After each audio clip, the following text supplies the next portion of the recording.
The Face of Fear by Whitehouse. Twice I saw the face in the window, pressed up against the surface, its icy breath fogging the cold glass.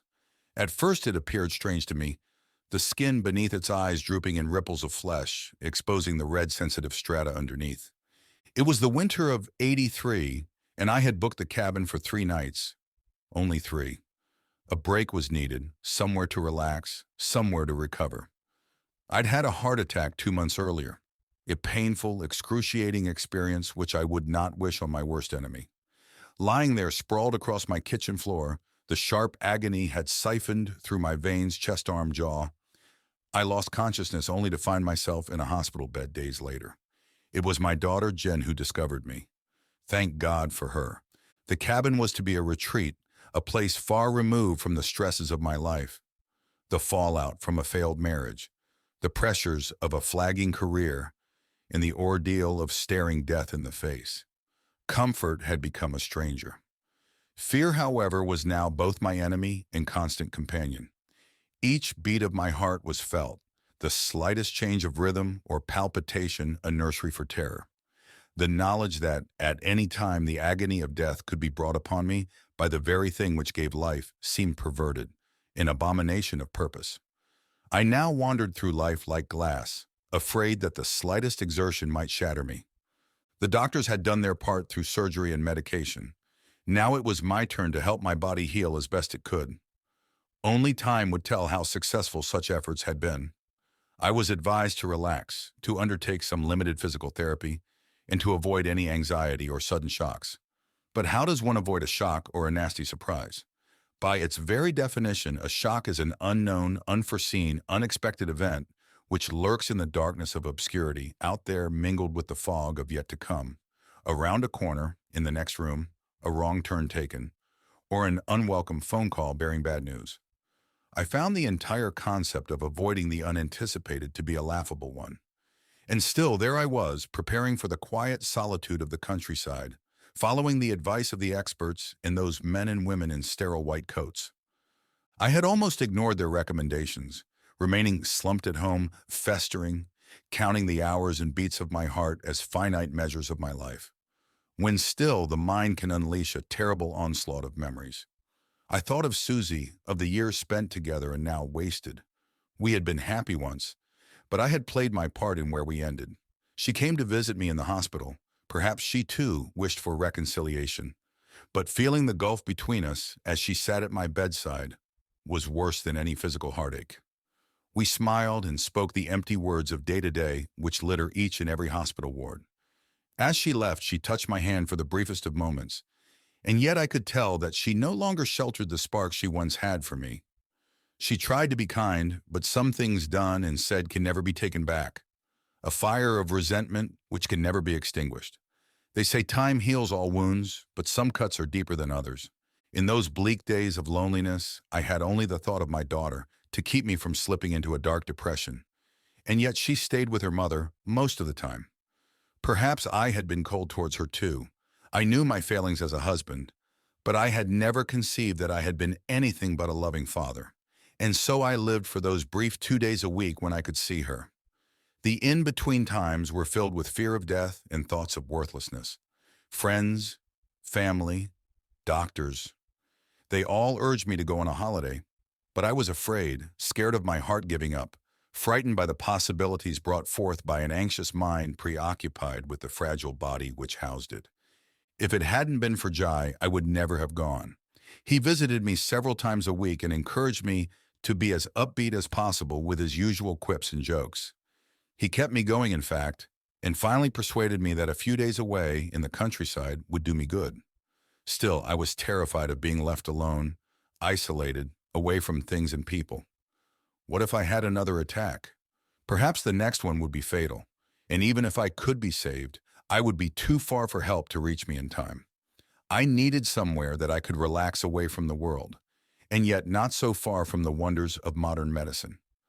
That was why we chose Blackwood Cabin. Jai had visited there as a child. It sat on the outskirts of a large forest, hemmed in on a patch of open ground by a beautiful flowing river on the other side.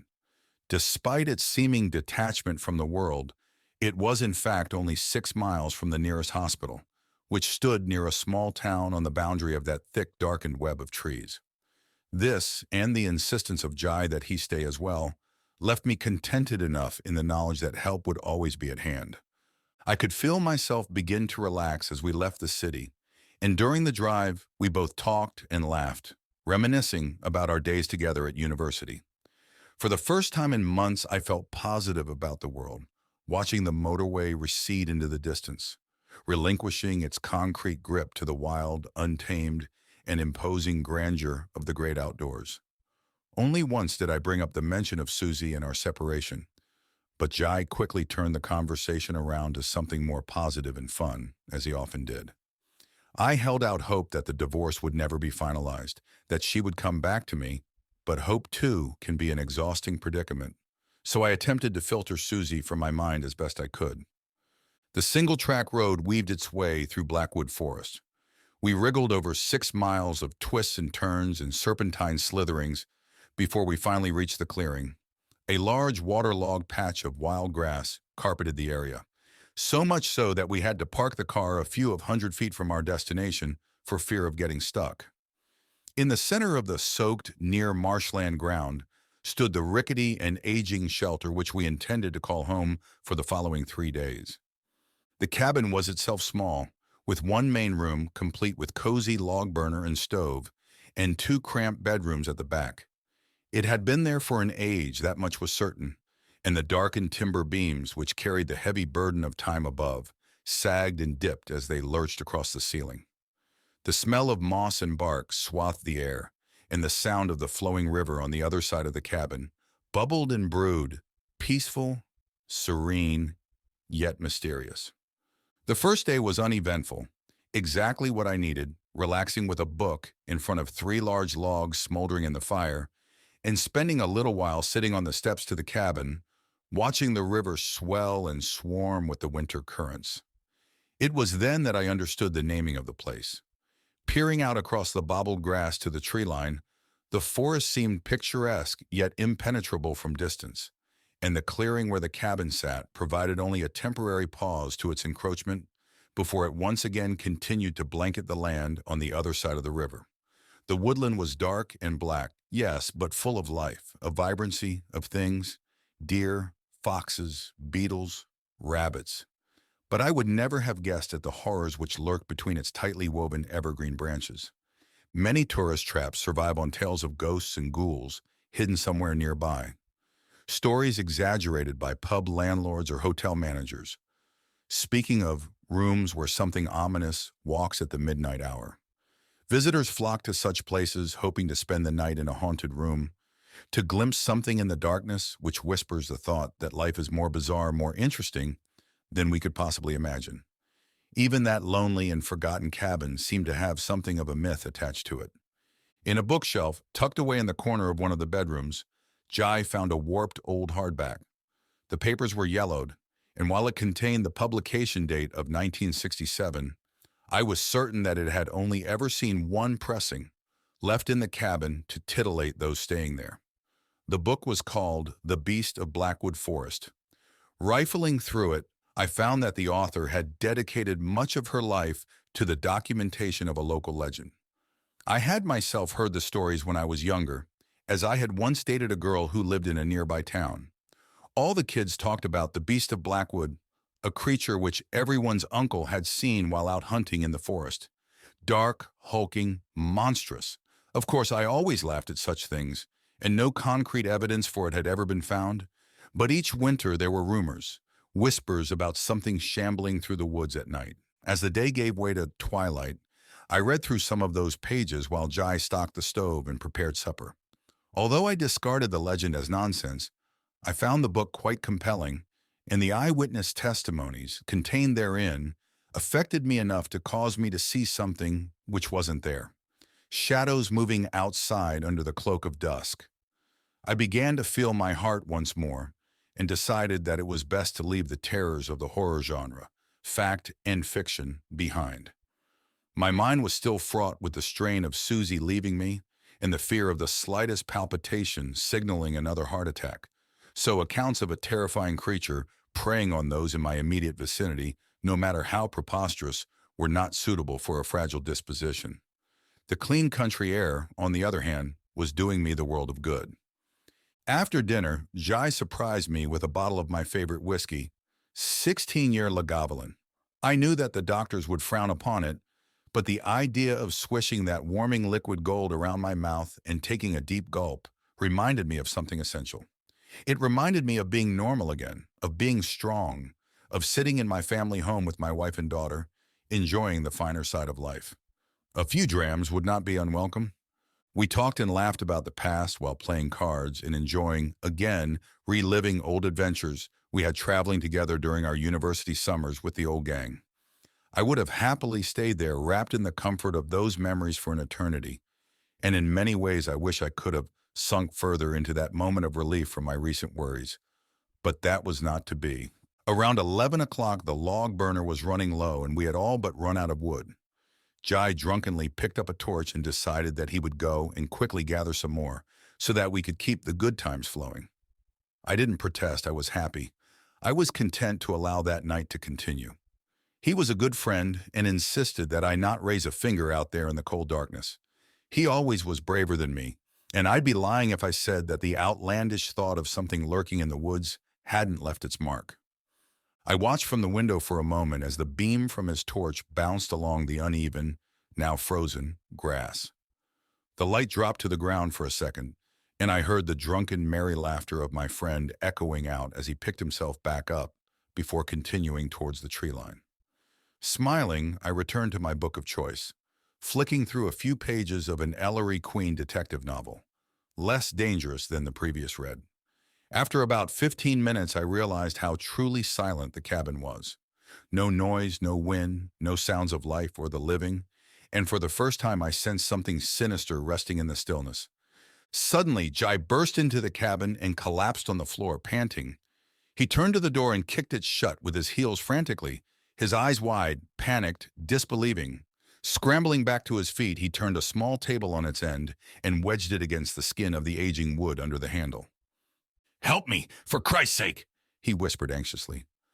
I stood up quickly and rushed to me friend's aid, helping him pack furniture, anything with weight, against the door. It was the first time since the heart attack that I had physically exerted myself, and it would not be the last. I felt the blood pump through my chest and momentarily quivered at the sensation. I tried to find out what had happened, but Jai was exhausted and distraught. A shiny streak of sweat ran down his cheek as he wheezed and gasped for air. He flicked the light switch, smothering us in a darkness which was only broken by a crescent moon hanging in the sky outside, its slivered light vaguely illuminating the inside of the cabin. Prowling the window which gazed out towards the forest, his stare never broke for a moment from the frozen world outside. We stood there, my repeated questions going unanswered, and slowly my fragility returned. I rubbed my chest for a moment as my friend's anxiety seemed to spread to me. My heart raced, and my mind swung like a pendulum between the fear of an agonizing heart attack and the terror etched on Jai's face. Just what had scared him so badly? I breathed deeply to calm myself, but Jai took no notice. He was too fixated on the darkness outside. It was only when I poured him a large whiskey that he finally broke his silence.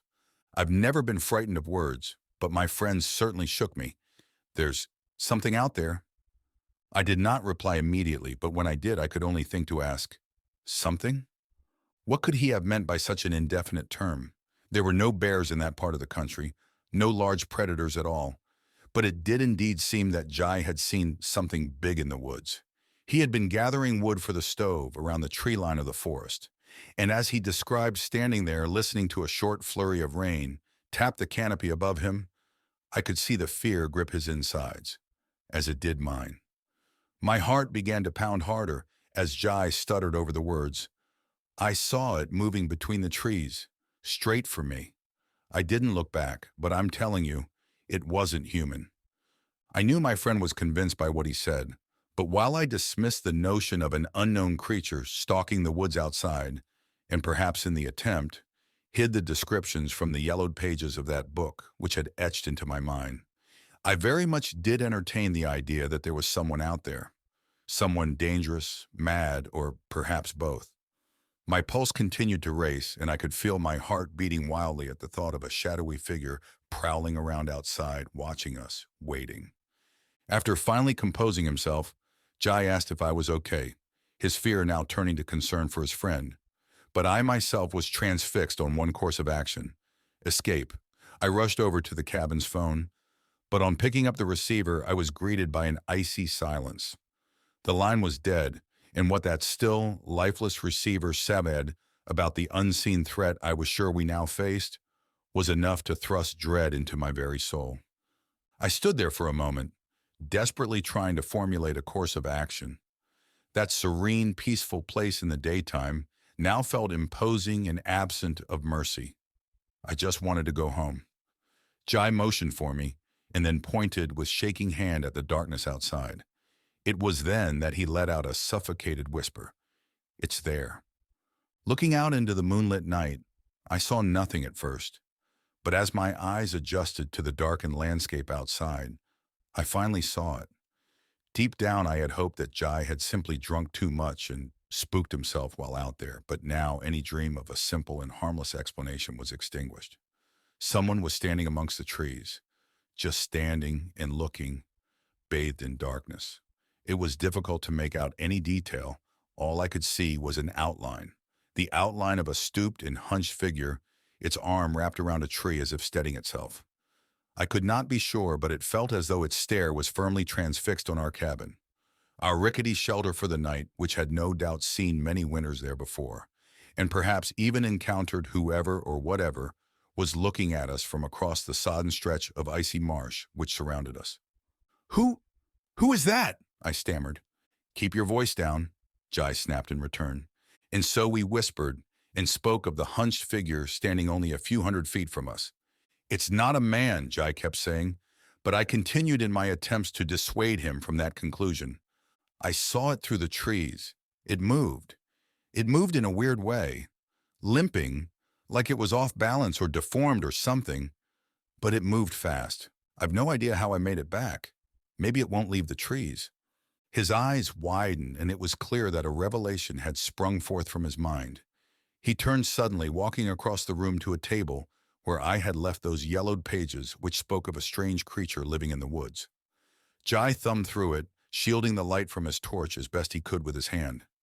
As I watched him scan through the contents and flick to what he seemed so animated about, I almost laughed at the insinuation. "It's a man, Jai.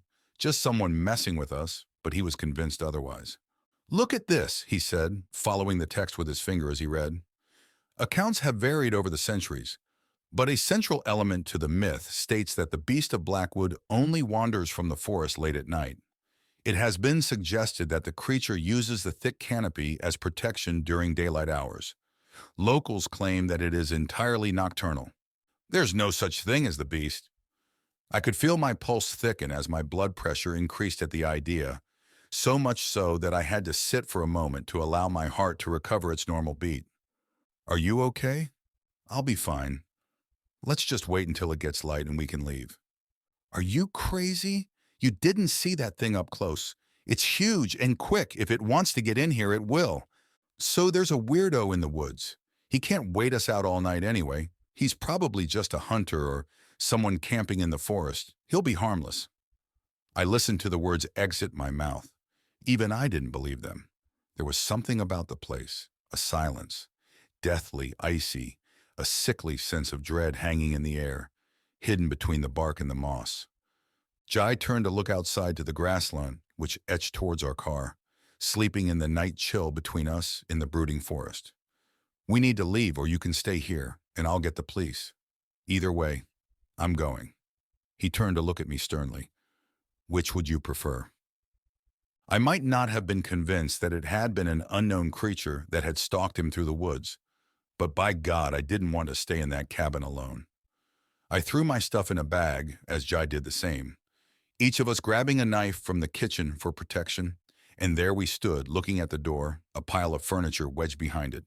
We dismantled our makeshift barricade as quietly as we could, and then, brandishing our kitchen knives nervously, slowly opened the door. It creaked softly, sucking in the night air which felt cold and bitter, and revealed a slow patter of light rain threatening something greater from the heavens. Jai poked his head out first, and then after a brief silence waved me on. We descended the dozen or so steps which led down onto the grass, and as we peered around the corner, we could see our ticket home. The car was parked a few hundred feet from where we stood, nestled in the last piece of dirt track, which would give way to road and then the safe embrace of home, if we made it. It would take a minute or so to reach, but with knowledge of the figure in the forest lurking around somewhere nearby, it seemed like an eternity away. I slung the strap of my bag over my shoulder, and Jai, mindful of my condition, headed towards the car first. "Keep looking around," he urged me with a whisper. The waterlogged grass squelched underfoot, and the rain began to grow more angered as we stepped tentatively towards the safety of the car. We tried to be as quiet as possible, but even in the moonlight, we had to use our torches to see what was ahead of us, advertising our position to anyone or anything in the vicinity. I kept looking out towards the forest, the tree line, the thickening river behind me, but I could see nothing. Nor could I hear anything but the raindrops, which now battered against the car and splattered on my hood. Then Jai suddenly stopped. "What is it?" I whispered over the rain, my heart now beating wildly, throat dried by worry. The rain subsided slightly, replaced by the silence of a landscape petrified, frozen by a winter chill. Jai spoke without turning his head towards me, his breath visible in the beam of my torch. "I thought I saw something moving in the tree line." A crack of wood, the sound of the unseen walking over the forest floor. "Come on!" Jai whispered with urgency, and we broke into a brisk jog. Adrenaline coursed through my veins as my pulse thumped desperately. As we continued on, all I could think of was my heart and the deep, stuttered, and freezing breaths I took in trying to calm myself. As we drew closer to the car, the faintest wisp of moonlight hung in the air as the crescent above us swung behind a pack of clouds, and the world took on a strange icy blue. Stumbling over the grass, we finally reached the gray outline of our ride home. "Open the door! Let's get out of here!" I pleaded as Jai fumbled for his keys, dropping them to the ground. "Bastard!" he growled. Instinctively, I pointed my torch downward, illuminating the long wild grass, now whitened by a thick coating of frost beneath our feet. I waited for an instant, and as I peered down at the ground, I recognized that something was very wrong. Jai was not moving. He hadn't even looked down to see where he had dropped the keys. He was staring at something, and the look of sheer panic in his eyes told me that we were not alone. I raised my hand, and with it a beam of light glinted off of the car. Two large eyes stared back from the other side of the vehicle, a hunched, hulking thing glaring up at us, crouched behind the car bonnet. It shivered and then again, and as it rose up, I saw it for a moment. Wet, drenched hair, mouth gaping, its face a pallid and quivering gray. It groaned loud with a strange, unearthly, and high-pitched undertone, which only added to the creature's horrid appearance. "Run!" Jai yelled. I did not need to be told twice. I dropped my bag and ran as fast as I could. I panted, sweat, stumbled, thrust myself forward with every ounce of energy I had left in me, and as I did so, the first pains came. The freezing cold stung my eyes. I fell twice, helped to my feet by my friend. My heart staggered. It heaved and battered in my chest. I could feel the slight twinge of pain run up my neck, nestle in my jaw. My chest tightened. I cried in terror. This was a heart attack. I yelled out, "Help!" But all I could hear was Jai running behind me, screaming for me to move faster. "Keep going and don't look back." As the cabin came into touching distance, I heard the heartbreaking absence of my friend's footsteps. I knew Jai. All those years, as close as we were, he was always the brave one, something I had at times been jealous of, the one stubborn enough to stand up to anything. I understood implicitly that he was buying me time, a selfless gesture which helped me make it to the steps, scrambling up them only to turn and see him staring the creature down, face to face, the beast shrouded in the shards of night. As its hulking mass lunged towards him, a searing pain ran up my neck from my chest. I collapsed to the ground, but he needed me, and whatever life was left of my failing body, I was compelled to use to help him. Staggering to my feet, the night air stinging my lungs, I lurched forward, clutching my chest, ready to strike the beast with everything I had left. Before I could assist, Jai appeared from the darkness, grabbed my arm, and threw me into the cabin. He frantically barricaded the door once more. We slumped to the floor, breathless, deciding to keep the lights out, and listened, shuffling in the darkness, but nothing more. The pain in my chest had subsided slightly. It was clear that the heart attack had begun, but when it would end me seemed uncertain. What? What was that thing? I asked between gasps. I don't know, but it wasn't human, said Jai solemnly, before showing me the knife he had used during the fight, now covered in a putrid black liquid. I don't think even this hurt it much. This is crazy. What do we do now? I don't know, I just don't know. And so we waited and waited. But the pain in my chest grew steadily, my breath more erratic. I took my pills, but I knew that the old enemy had returned and that I needed more than something to calm my nerves. If I didn't receive medical attention, there was every chance I would die. Jai stared at me as I sat on the old couch against the window, worried that each breath would be my last. We need to get you to a hospital, he said gently. Yeah, just chopper me in. We both laughed for a moment. Jai stood up and looked outside. He seemed reluctant at first, and no wonder considering what lurked outside. But his concern for me appeared to slowly drown out his fear. I can't see anything out there anymore. The moon is behind those clouds, and we might not get another chance. I think I can make it to the car quicker on my own. But that thing out there? I said, deep down ashamed that my fear of death galvanized a hope that my friend would indeed find the courage to try again. He leaned over me and smiled kindly, patting me on the shoulder. I can do this. It's pitch black out there. You'd need to use a torch. And then it would see you, I said, wincing once more at the growing pain in my chest. I'll flash it on and off. That way it won't know where I am. Maybe it'll get confused. I don't know. He clenched the torch tightly while looking at the kitchen knife in his other hand. Hopefully that'll give me enough time to see what's in front of me and head for the car. The keys should still be where I dropped them.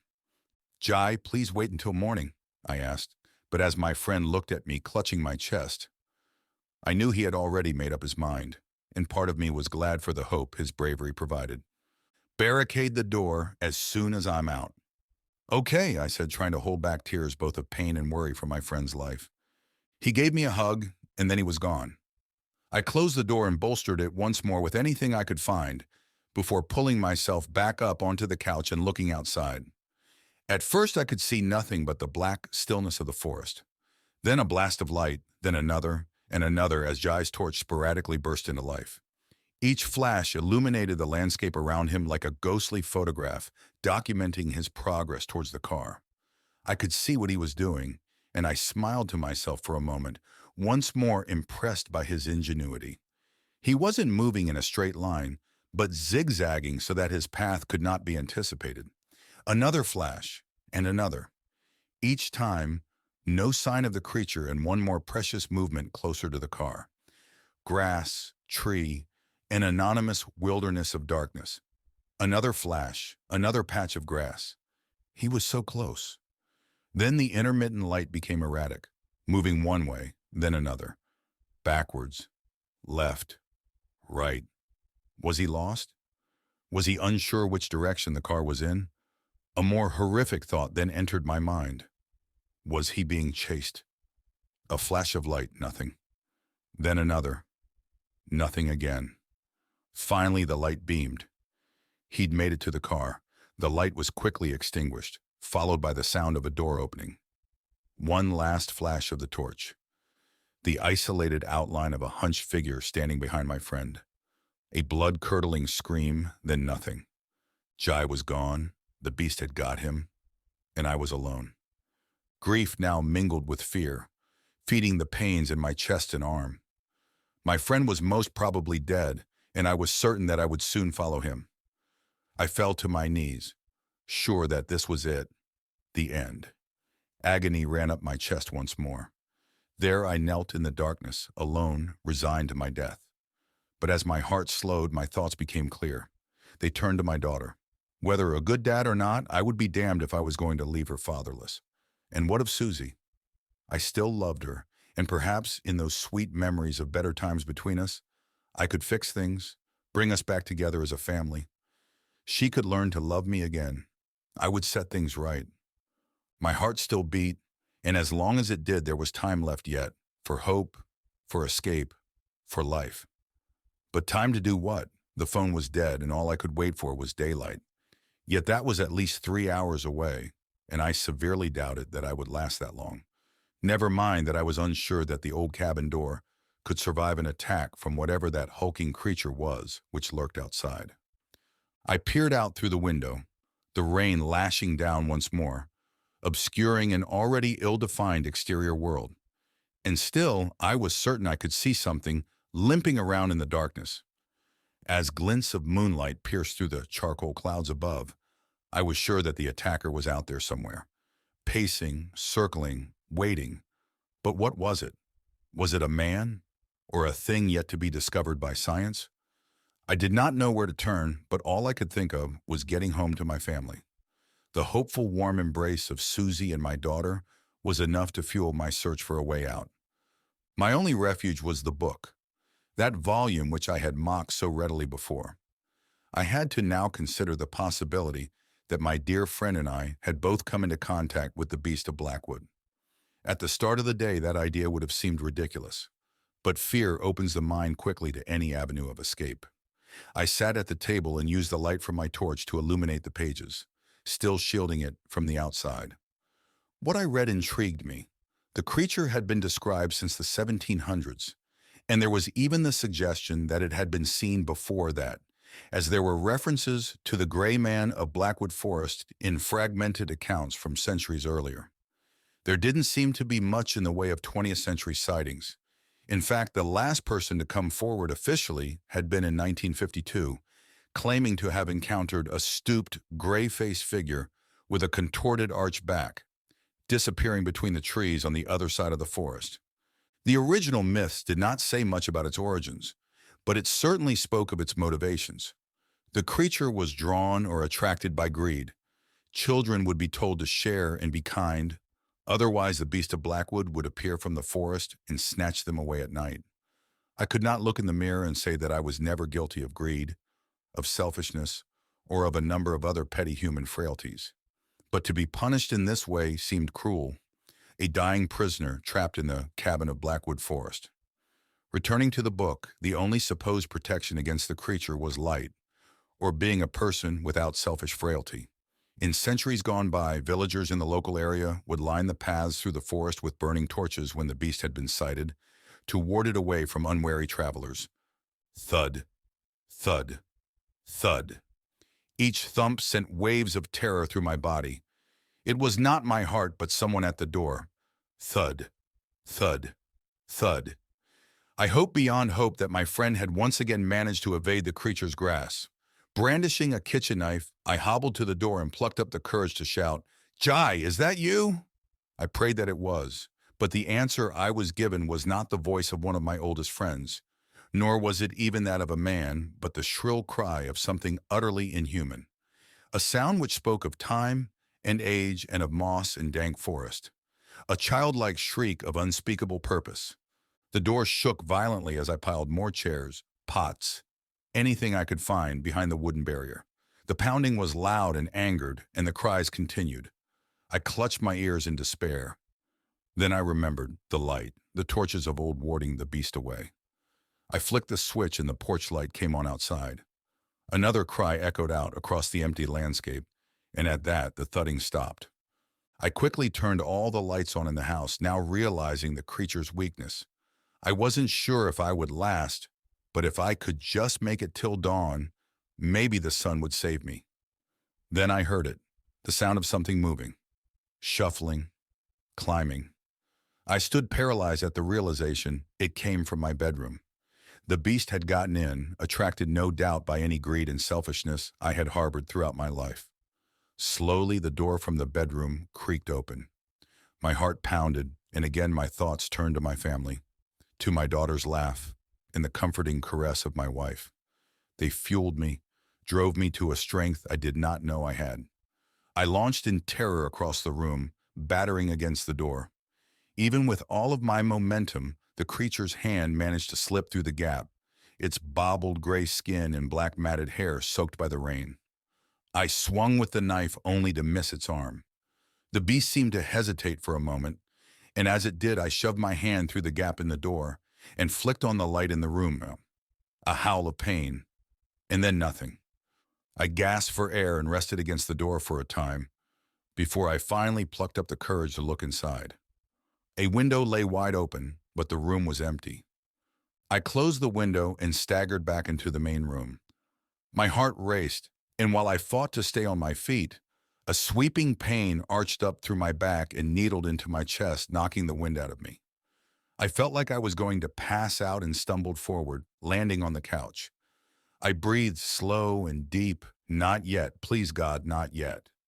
The cabin remained eerily quiet, and in that silence sat the memories of better times. Of my daughter playing as a child, of traveling with Jai in our 20s, of Susie's smile. I don't know how long I lay there, but I knew that soon my body would give up. I looked out through the large bay window behind the couch and hoped to see the first welcome rays of sunlight, but I saw nothing but darkness. If I was to survive, I had to make it to that car, outrun the beast, and drive through the forest to a hospital, or at least a main road. If ever I was to see my family again, to put everything right, the car was my only hope. It was all or nothing. Then suddenly the creature's stilted head rose up from beneath the windowsill. The inhuman face pressed against the cold glass. Its gray skin sagged and weeped away from its eyes, the moist red flesh underneath visible in the cabin's light. The shock had finished me. My heart stopped for a brief moment and then thudded, struggling to maintain my life. My body went limp, my head resting only inches from the window. Looking up helplessly, I watched as the beast stared into my eyes through the pane of glass. My heart sprang into another deluge of beats, battering away at the inside of my chest. A sharp pain ran up my neck, the creature's green-tinged stare stabbed through me, and as its breath fogged the glass, I grabbed the only thing at hand, the old yellowed book, and thrust it at that putrid face. Book followed by fist shattered the glass, countless pieces and shards showered down upon both beast and myself. A scream, a hideous shriek of derision cut through the icy blackened night as I struck those horrid accursed features, and again and again. Its thorned hands waved and flailed, grabbing hold of me, and for a second I thought it was going to tear me from the inside of the cabin. Then the winter frost came to my defense. The beast slipped from its footing on a pipe which clung to the outside of the rickety old shack, and as I clawed at its face with utter disgust, the creature fell the 6 or 7 feet to the ground below. The sound of something hurt lying beneath the shattered window broke my daze as I stared at the contents of my hands. Where there once had been eyes, the face now stared eyeless at me.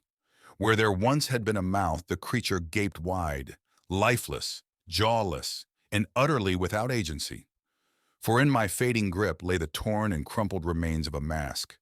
On the ground below, a man writhed in pain, wrapped in the vestiges of a hulking, false, monstrous suit, the fall having knocked the wind from him. Something then moved in the darkness nearby. A patter of feet, light and agile. Susie, my soon-to-be ex-wife, the one I had adored and agonized over. She screamed, attending to her lover on the ground. My closest and dearest friend, Jai, the beast of Blackwood Forest. Susie looked up at me with hatred and contempt in her eyes, but I couldn't muster anger, nor jealousy. All I could think of was that I must have been a monster to have deserved such malice from those I loved, the two people I trusted most in the world. Jai slowly rose to his feet, and yet he could not acknowledge me. He could not look up to the friend he had betrayed. Then it came. Finally, my heart began to give in. Not at fright or fear, but at sadness, loss, the anguish of a broken heart. I stood up clutching my chest, and as I staggered backwards, I saw the smiling face of Susie, and then the words of my once trusted friend. Thank God. They embraced beneath the window as I fell to the cold and solid wooden cabin floor. And yet I did not lose consciousness. The pain was agonizing, but nothing compared to the sharp incisions made by each word spoken from below the window. "What are we going to do about the window?" Susie asked. I'll just say that he smashed it during the heart attack. But maybe they'll guess. No, baby, they won't guess anything. He'll be dead, and we can start a new life together when the insurance pays out. Now you need to go back to the woods and go home. I'll clean up here and then phone an ambulance once I'm sure he's gone. I almost chuckled to myself as I writhed around helpless on the floor. I had hoped that Susie had refused a divorce because of love, because deep down she still wanted me. But instead, it was only to hang on to how much money my death would make her. For a while I heard Jai slip and swear as he attempted to climb up to the broken window once more. But each time he failed to pull himself inside.